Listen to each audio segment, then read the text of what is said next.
Hello students, welcome to art studying education. तो आज के इस वीडियो क्लास में हम क्लास 10th वास्तविक संख्या का वीवीए ऑब्जेक्टिव क्वेश्चन का सॉल्यूशन करेंगे, जो कि आपके और आपके एग्जाम के दृष्टिकोण से बहुत ही हेल्पफुल है और बहुत ही इम्पोर्टेंट है। ये सब क्वेश्चन आपके एग्जाम में पूछे जाएंगे, बस अंक चेंज रहेंगे, लेकिन क्वेश्चन पूछने का तरीका बिल्कुल इसी तरह का रहेगा। और वास्तविक संख्या में से हमें 100+ ऑब्जेक्टिव क्वेश्चन है, ठीक है। इसी तरह वीडियो पार्ट हमारा ये 6 है। वीडियो पार्ट 1 इस तरह करके हमने आपके वीडियो पार्ट 5 तक के वीडियो अपलोड कर चुके हैं। तो अगर आपने अभी तक नहीं देखा है तो आपको प्लेलिस्ट या आप इस वीडियो के डिस्क्रिप्शन में जाके देख सकते हैं। और हमारे पास जो अभी गाइड अवेलेबल है वो है टारगेट का, ठीक है। और इसमें से क्वेश्चन को आपको अच्छे तरीके से सॉल्व करके बताएंगे, ताकि आपके एग्जाम में अगर वास्तविक संख्या में से कोई भी क्वेश्चन आए तो आपसे छूट ना पाए, ठीक है। 1 से लेकर 60 तक के क्वेश्चन हम आपके पिछले वीडियो में सॉल्व कर दिए हैं। तो अगर आप शुरुआत से देखेंगे तो आपको अच्छे तरीके से सब कुछ समझ में आएगा।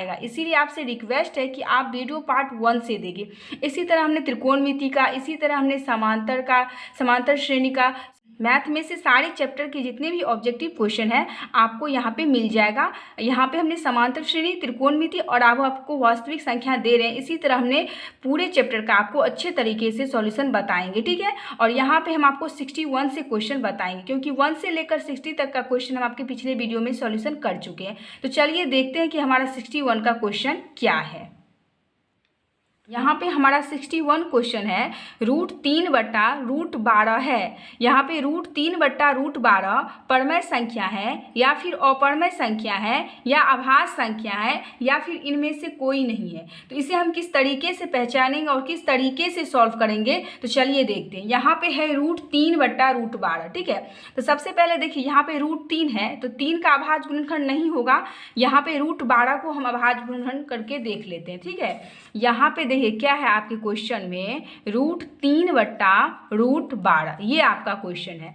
यहाँ पर लिखेंगे √3 और देखिए 12 को हम क्या लिख सकते हैं। अगर हम 12 का अभाज्य गुणनखंड करें तो 2 छक्के 12, 2 तिया 6 और 3 कम 3 हो जाएगा। तो यहाँ पे हम 12 की जगह पे 2 × 3 लिख सकते हैं, ठीक है। तो √3 और यहाँ पे 2 का जोड़ा लगा है तो 2 हमारा क्या हो जाएगा, रूट से बाहर निकल जाएगा और √3 फंसा रह जाएगा, ठीक है। √3 से √3 हमारा कट जाएगा, बच जाएगा 1/2। तो ये हमारा क्या हो गया, परमेय संख्या। तो परमेय संख्या हम किसे कहते हैं, जो p/q के रूप में रहे और जहाँ q बराबर नहीं हो 0। तो ये हमारा p/q के रूप में है और यहाँ पे q बराबर नहीं है 0, ठीक है। तो ये संख्या हमारा क्या हो जाएगा, √3/√12 एक परमेय संख्या हो जाएगा। तो चलिए ऑप्शन में ढूंढ लेते हैं।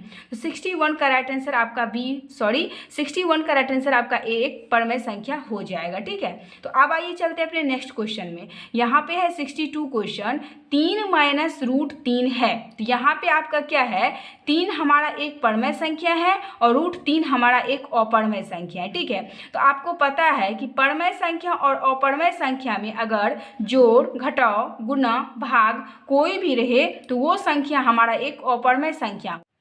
तो इसीलिए 62 का राइट आंसर आपका क्या हो जाएगा, बी हो जाएगा, एक अपरमेय संख्या, ठीक है। अब आइए हम चलते हैं अपने नेक्स्ट क्वेश्चन पे, 63 क्वेश्चन पे। यहाँ पे है 11.23564। देखिए यहाँ पे 564 पर क्या है, रेकरिंग है, ठीक है। और ये संख्या हमें कह रहा है क्या ये एक पूर्णांक संख्या है या फिर एक अपरमेय संख्या है या फिर परमेय संख्या है या फिर इनमें से कोई नहीं है। तो हम कैसे पहचानेंगे कि हमारा परमेय संख्या है या फिर अपरमेय संख्या है या पूर्णांक है या फिर इनमें से कोई नहीं है, ठीक है। देखिए रेकरिंग का मतलब क्या होता है, जितने भी संख्या पे आपका रेकरिंग रहता है वो संख्या हमारा बार बार आता है, उसी को हम क्या करते हैं, रेकरिंग कहते हैं। जैसे कि यहाँ पे आपका देखिए 11.23 और 564 पर क्या है, आपका रेकरिंग है।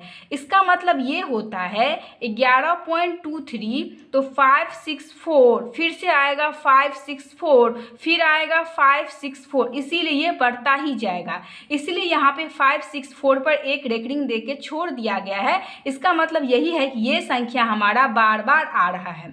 तो ये क्या है, ये परमय है या फिर अपरमय है या संख्या। देखिए कोई भी संख्या अगर बार बार आ रहा है, जैसे कि 564 फिर 564 फिर 564, तो ये हमारा एक परमय संख्या होता है। अगर मान लीजिए यहाँ पे 564 आता फिर 645 आ जाता, अगर बदल जाता संख्या तो हमारा एक अपरमय संख्या हो जाता, ठीक है। लेकिन यहाँ पे ये संख्या क्या हो रहा है, बार बार आ रहा है, तो इस ये हमारा क्या होगा, एक परमय संख्या होगा, ठीक है। तो 63 का राइट आंसर आपका क्या हो जाएगा, सी बिल्कुल करेक्ट हो जाएगा, ठीक है। अब आइए हम चलते हैं अपने नेक्स्ट क्वेश्चन पे। यहाँ पे है 64 क्वेश्चन 5.233। देखिए यहाँ पर भी इसका मतलब है कि ये जो बिंदु बिंदु दिया हुआ है, इसका मतलब है कि ये 3 जो है ये बार बार आ रहा है। तो आपको पता है कि जो भी संख्या हमारा बार बार आता है उसमें कोई भी ऐसा संख्या नहीं है कि जो बदल जा रहा है, तो वो हमारा एक परमय संख्या हो जाता है। तो 64 का राइट आंसर आपका बी बिल्कुल करेक्ट हो जाएगा, ठीक है।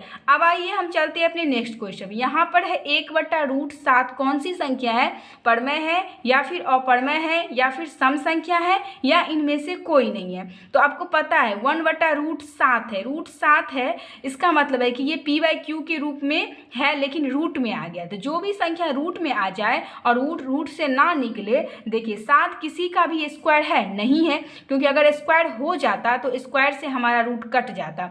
तो आपको पता है कि एक परमय संख्या और एक अपरमय संख्या के बट्टे का मतलब क्या होता है, भाग होता है। तो परमय, यहाँ पे परमय संख्या और अपरमय संख्या क्या है, भाग है, इसीलिए ये हमारा एक अपरमय संख्या ही होगा। क्योंकि आपको पता है कि परमय संख्या और अपरमय संख्या के बीच में अगर जोड़ घटाव गुना भाग कोई भी आ जाए चिन्ह, तो वो हमारा एक अपरमय संख्या होता है, ठीक है।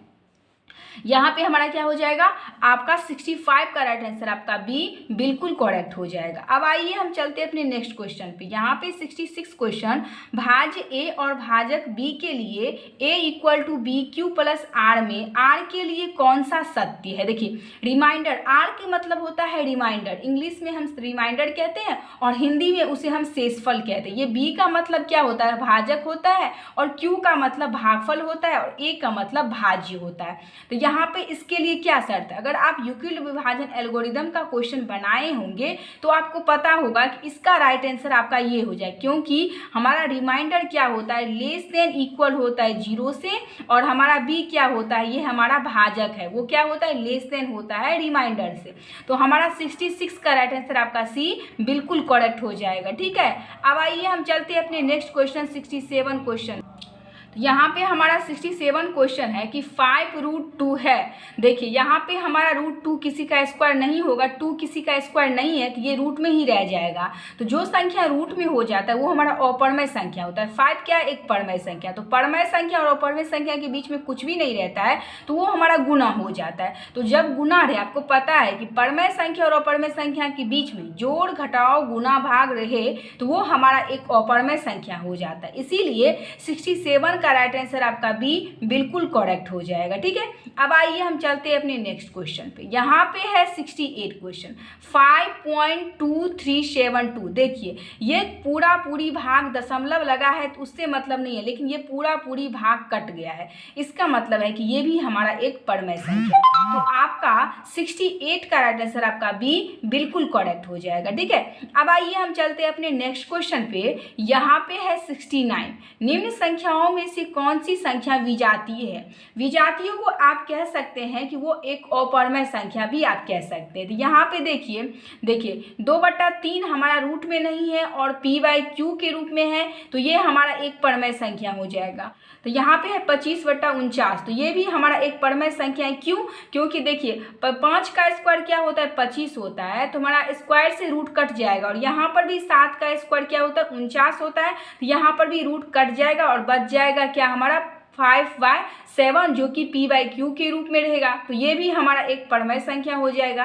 क्या √11 एक परमय संख्या है, नहीं है। क्यों, क्योंकि 11 किसी का स्क्वायर नहीं है, इसीलिए ये रूट में ही रह जाएगा और इसे हम विजातीय भी कह सकते हैं, और ये भी हमारा एक परमय संख्या है। तो यहाँ पर क्या इसका राइट आंसर हो जाएगा, 69 का राइट आंसर आपका सी बिल्कुल करेक्ट हो जाएगा, ठीक है।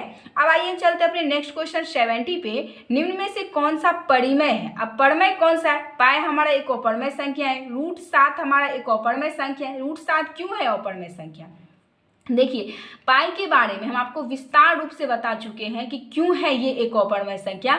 आप अगर शुरुआत से वीडियो देखते आ रहे होंगे तो आपको सब कुछ पता होगा, ठीक है। तो आपसे रिक्वेस्ट है कि आप लोग शुरुआत से वीडियो देखें ताकि आपको अच्छे तरीके से सब कुछ समझ में आए, ठीक है। अब यहाँ पे रूट 7 है, 7 किसी का स्क्वायर है? नहीं है। जब स्क्वायर ही नहीं है तो रूट कटेगा नहीं, और जो रूट में फंस जाता है वो हमारा अपरमेय संख्या हो जाता है। तो ये हमारा परमेय संख्या नहीं होगा, ठीक है। ये हमारा क्या है? एक अपरमेय संख्या है। यहाँ पे क्वेश्चन में कह रहा है कि निम्नलिखित में से कौन परमेय संख्या, हमें परमेय संख्या को ढूंढना है, ठीक है। अब यहाँ पे 16/25 है, हाँ ये एक परमेय संख्या हो सकता है। क्यों? कि देखिए रूट में तो है लेकिन यहाँ पे स्क्वायर हो जाएगा। 4 का स्क्वायर 16 और 5 का स्क्वायर 25। जब स्क्वायर आ जाए तो स्क्वायर से हम रूट को काट सकते हैं, तो हमारा आ जाएगा 4/5, जो कि एक परमेय संख्या है और जो p/q के रूप में है। इसीलिए 17 का राइट आंसर आपका सी बिल्कुल करेक्ट हो जाएगा, ठीक है। अब ये हमारा एक अपरमेय संख्या, क्योंकि ये कटेगा नहीं, 3/√3/√2 ये कभी भी कटेगा नहीं, ये रूट में ही रहेगा। इसका मतलब है कि ये हमारा एक अपरमेय संख्या है। तो आपका 17 का राइट आंसर आपका सी बिल्कुल करेक्ट हो गया, ठीक है। इससे आगे का क्वेश्चन हम आपको नेक्स्ट वीडियो में देंगे। तब तक के लिए अगर आपको वीडियो अच्छा लगा, अगर आपको क्वेश्चन समझ में आया तो वीडियो को लाइक कर दीजिए। अगर आप हमारे चैनल पर नए आए हैं, चैनल को भी सब्सक्राइब जरूर कर दीजिएगा, ताकि जो भी मैं न्यू वीडियो डालूँ सबसे पहले नोटिफिकेशन आप तक पहुँचे। Thanks for watching this video.